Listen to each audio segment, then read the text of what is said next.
નમસ્કાર દર્શક મિત્રો, કનેક્ટ ગુજરાતના સીજી એક્સપ્રેસ ન્યૂઝમાં હું આકાંક્ષા આપ સૌનું સ્વાગત કરું છું. નજર કરીએ દેશ, દુનિયા અને રાજ્યની તમામ ખબરો પર. બોરસદ નગરપાલિકા દ્વારા દબાણ દૂર કરવાની કામગીરી હાથ ધરી હતી. પાલિકાએ ભાડે આપેલી દુકાનોના ભાડુઆતો દ્વારા કરાયેલા 27 દબાણો સહિત 300 થી વધુ કાચા પાકા દબાણો એક દિવસમાં દૂર કરવામાં આવ્યા હતા.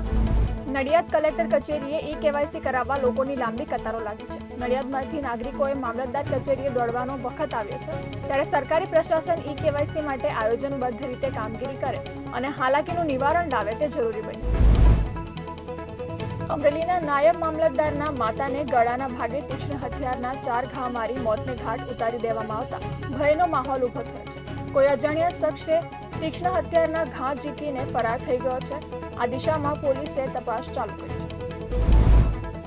મધ્યપ્રદેશના ખંડવામાં મશાલ જુલુસના સમાપન સમારોહમાં દુર્ઘટના ઘટી હતી.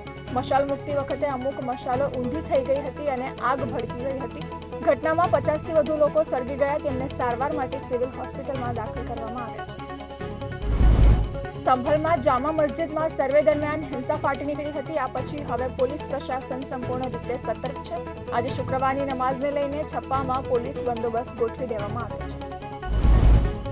ફેંગલ વાવાઝોડાની અસર ભારતના વિવિધ ભાગોમાં જોવા મળી રહી છે, જેને કારણે કેટલાક વિસ્તારોમાં ભારે વરસાદના અણસાર છે. જ્યારે તમિલનાડુ અને પોંડુચેરીમાં ચેતવણી જારી કરતા શાળાઓ પણ બંધ કરી દેવામાં આવી છે. બાંગ્લાદેશમાં હિન્દુઓ પર સતત હુમલા થઈ રહ્યા છે. આવી સ્થિતિમાં અમેરિકા તરફથી એક મોટું નિવેદન આવ્યું છે, જેમાં કહેવામાં આવ્યું છે કે બાઇડન સરકારે બાંગ્લાદેશ પર ધ્યાન આપ્યું નથી, પરંતુ હવે ડોનાલ્ડ ટ્રમ્પ વ્હાઇટ હાઉસમાં પરત ફરી રહ્યા છે. રશિયાએ યુક્રેનના ઉર્જા ઇન્ફ્રાસ્ટ્રક્ચર પર 200 મિસાઇલ અને ડ્રોન સાથે હુમલો કર્યો હતો. યુક્રેનના ઉર્જા ઇન્ફ્રાસ્ટ્રક્ચર પર હુમલાના લીધે તેના 10 લાખ ઘરો વીજવિહોણા થઈ ગયા છે. રશિયા શિયાળા પહેલા યુક્રેનને વીજ કટોકટીમાં ધકેલી દેવા માંગતું હોવાની સંભાવના વધી છે. હાલમાં ઐશ્વર્યા રાય બચ્ચન દુબઈમાં આયોજિત ગ્લોબલ વુમન્સ ફોરમમાં ભાગ લેવા પહોંચી હતી. આ ઇવેન્ટમાં ઐશ્વર્યા રાયના નામમાંથી બચ્ચન સરનેમ ગાયબ હતી, જે લોકો માટે આશ્ચર્યજનક હતું. હવે સવાલ ઉઠવા લાગ્યો છે કે આવું કેમ થયું, જેને સોશિયલ મીડિયા પર ચર્ચા છંછેડી છે. બોલિવૂડ જગતથી એક મોટા સમાચાર સામે આવ્યા છે. અભિનેત્રી શિલ્પા શેટ્ટી અને તેના પતિ રાજ કુંદ્રાના ઘરે ઈડી ત્રાટકી હતી. આ કાર્યવાહી પોર્નોગ્રાફી નેટવર્ક મામલે કરવામાં આવી રહી હોવાની ચર્ચા છે.